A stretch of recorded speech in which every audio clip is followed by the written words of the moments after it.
자, 물도 아닌데 증발했다. 근데 관리비라는 거 이게 무슨 말이에요? 이담 아나운서.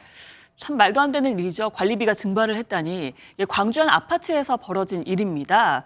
관리비가 몽땅 사라졌는데요. 이게 하루아침에 사라진 건 아닙니다. 네? 서서히 증발을 했던 것 같습니다. 어머나. 어떻게 이 일을 알게 됐는지 일단 차근히 설명을 해드릴게요. 네네. 이 아파트 단지에서 25년째 격리 업무를 해오던 한 40대 여성 직원이 있었다고 오호. 합니다. 근데 이 여성이 어느 날 퇴근할 때 짐을 다 챙겨서 가더니 지난 5일부터 갑자기 출근을 하지 않았던 거예요. 그런데 마침 그 지난 5일은요, 관리사무소 직원 월급을 지급해야 하는 날이었다고 합니다. 어허. 그래서 그 격리 직원을 대신해서 다른 직원이 관리비 입출금 통장을 찾아봤는데 네.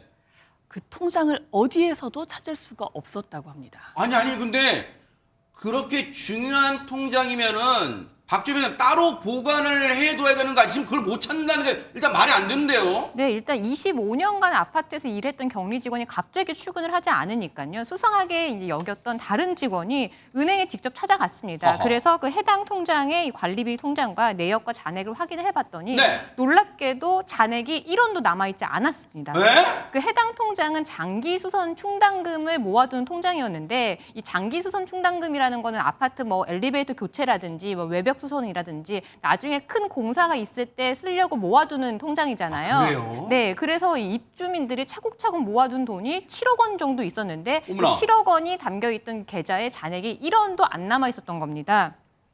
그제서야 이제 관리사무소 측에서는 이 출납 업무를 맡아오던 이 여성 40대 격리가 10개월 가량에 걸쳐서 이 돈을 다 모두 빼돌렸다라는 걸 인지를 했고요. 세상에. 그래서 결국 지난 6일에 경찰에 이 여성을 고소를 했습니다. 아니, 지금 듣고도 기가 막힌 일이에요. 한 10달에 걸쳐서 야금야금. 근데 70만 원을 빼돌렸다, 이거 공금을 빼돌리면 그건 명백한 죄인데 700만 원도 아니고 7억이에요. 박성배 변호사님, 이 인간이 저 돈 다 쓰게 빨리 잡아야 되는 거 아니에요, 지금?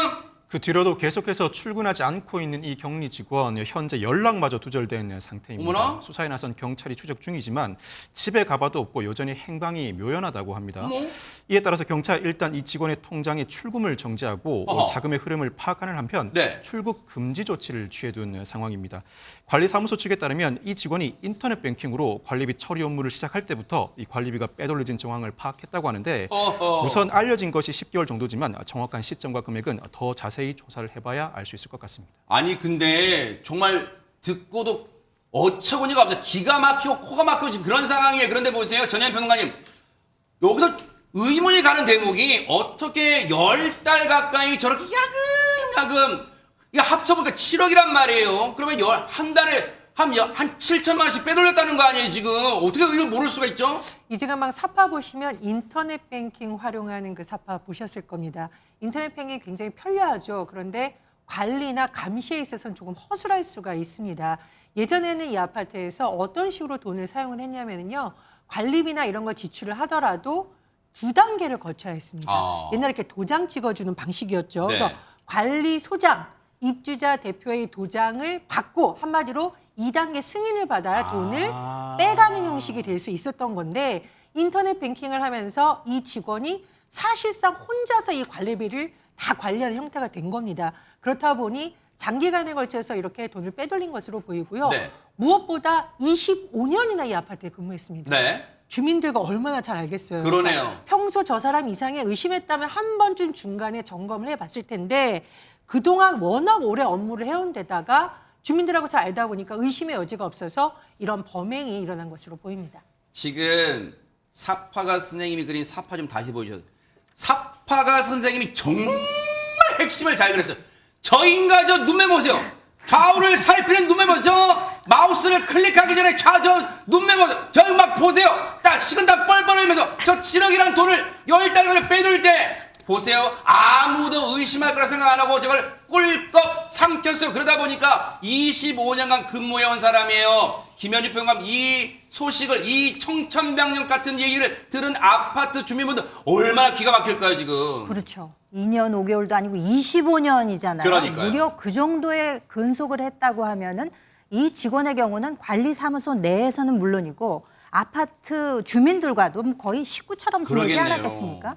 그렇다면 그 배신감은 그에 비례해서 더 클 수밖에 없는 거죠. 어허. 근데 지금 이 주민들 입장에서는 그 배신감 따질 지경이 아닙니다. 왜냐하면 현실적으로 지금 너무 큰 어려움에 처했기 때문인데요. 네. 이 해당 아파트의 경우는 이제 주민들이 그 관리비를 내면 네. 이걸 다 모아서 필요 경비가 소요되는 기관에 이렇게 납부하는 형식으로 이것을 이렇게 돌려왔다고 해요. 그래요. 그러니까 지금 당장 우리가 살아가려면 물이나 전기 없이 살 수가 없잖아요. 네. 근데 공과금조차도 낼 수 없는 형편이 된 것이 지금 영원이지 않습니까? 어머나? 영원이니까 어떻게 공과금을 납부를 하겠어요? 그러니까 지금 이거 뭐 거의 지금 잔고가 제로에 가깝다 보니까 주민들 입장에서는 생년 금액만큼 주민들이 이거를 메꿔야 되는 이런 상황이 닥친 겁니다. 뭐라고요? 그러니까 경찰들이 신속한 수사도 필요합니다만 지금 당장 돈을 메꿔야 되는 이런 안타까운 상황에 처했다는 것이 더 아주 큰 문제라고 하겠습니다. 아니 그러면은 박성배 변호사님 돈을 지금 입주민들이 돈을 더블로 내야 한다는 거 아니에요? 이미 냈는데 지금 통장 잔고가 0원인가 빵원이니까 돈을 좀 더 내주세요. 아파트 관리소가 지금 읍소해야 되는 상황이란 말이에요. 뭡니까 이게 지금? 이 전기나 수도가 끊기지 않으려면 일단은 어떻게든 요금을 납부해야 할 것으로 보입니다. 만약 이 직원을 검거하고 직원에게 돈이 남아 있다면 이 사안은 신속하게 피해 회복을 할 수 있는 사안입니다. 여러 입주민들의 돈이 피해를 입은 상황이라 수사기관이 직원을 검거한 즉시 돈이 남아있음을 전제로 계좌에 남아있든 다른 형태로 변동되었든 피해자 환부 절차를 신속하게 진행할 것으로 보입니다. 그렇지만 돈이 더 이상 남아있지 않다면 시간은 상당히 소요될 것으로 보이는데 이 사안은 7억 원 정도의 횡령 사안이라 징역 3에서 4년 정도의 실형은 자명합니다. 직원이 그 형량을 낮추기 위해 스스로 돈을 각출할 가능성도 상당히 높고 외부에 일부 공모자가 있다면 이를 상대로도 불법 행위를 원인으로 한 손해배상 책임을 물을 수 있습니다. 더 나아가 네. 이 쟁점은 사후에 논할 쟁점이긴 한데 관리사무소 측이 이 입주민들에게 일부 손해배상 책임을 질 가능성도 배제하지 못합니다. 위임계약상 채무불이행 또는 직원의 불법 행위에 대한 사용자 책임 의무를 다하는 과정에서 입주민들에게 직접 손해배상 책임을 질 가능성을 배제하지 못합니다. 그러니까 쉽게 말하면 직원 관리를 관리사무소 측이 제대로 못했다는 거예요. 거기에 대한 책임을 질 수 있다는 거예요. 왜냐하면 선량한 입주민들이 지금 오롯이 이거 책임을 다 물게 생겼으니 말이에요. 그런데 박성배 변호사님 다시 한번 말씀드리면 경찰 출신이시니까 더 잘하실 텐데 지금 대한민국이 3년이 바다란 말이에요. 지금 출국금지 조치를 했지만 북한으로 갈 수는 없는 상황이에요. 이 인간이. 그러면 지금 이 인간이 출국금지 됐다 했지만 이걸 못 잡아요. 잠적한 걸 지금 오래 갈 수밖에 없어요. 그렇지 않습니다. 처음 보는 사람이 피해자를 상대로 어떤 범행을 저질렀을 때는 검거하는 데 상당한 시간이 소요되기 마련이지만 25년간 근무한 직원이었고 이 직원의 인적 사항과 가족관계, 기타 유대관계는 이 관리사무소 측에 익히 알려져 있는 상황입니다. 네. 당장 검거하지 못한다고 하더라도 아마 직원이 친인척들과 연락을 끊지 않는 이상 상당한 시간이 소요되기 이전에 금방 검거할 가능성이 높습니다. 지금 뉴스가 보도되고 있는 이 시점에도 상당한 단서를 잡고 검거 직전까지 가 있을 가능성이 높은데 문제는 검거보다는 그 이후에 피해 금액이 그대로 남아있는지가 더 큰 문제로 불거질 것 같습니다. 혹시요 박주혜 변호사님, 자 우리 대한민국 경찰들 어떤 분들이 이 인간 장작 쳐요. 아마 방송 끝나면 잡았다는 소식이 들려오길 기대하는데 자 잡았는데 박성배 변호사님의 우려처럼 돈 다 써버렸어요 라고 잡아떼고 옛날에 그거 있죠 마늘밭에 5만 원권 돈다발 다 묻어놓은 것처럼 나 여기 묻어두고 몇 년 징역 살다가 나올 거 혹시 이런 나쁨만 먹을 수 있는 거예요? 어떻습니까? 일단 이 부분에 대해서는 범죄 수익을 은닉을 했는지 이 부분에 대한 수사도 같이 진행이 됩니다. 법원에서는 분명히 이 해당 횡령 금액에 대한 추징을 선고를 할 텐데요. 추징을 한다고 하더라도 선고가 된다고 하더라도 말씀하신 것처럼 상대방한테 추징할 재산이 없다라고 하면 사실 이제 무용지물인데 그렇기 위해서는 수사기관에서는 이 추징 보전이라고 해서 만약에 이 여성에게 남아있는 재산이라든지 아니면 이 범죄 수익금을 다른 사람한테 넘겼다라든지 이런 부분을 찾아내서 추징 보전, 그러니까 더 이상 이 재산을 처분하지 못하도록 하는 절차까지 같이 진행하도록 됩니다. 네.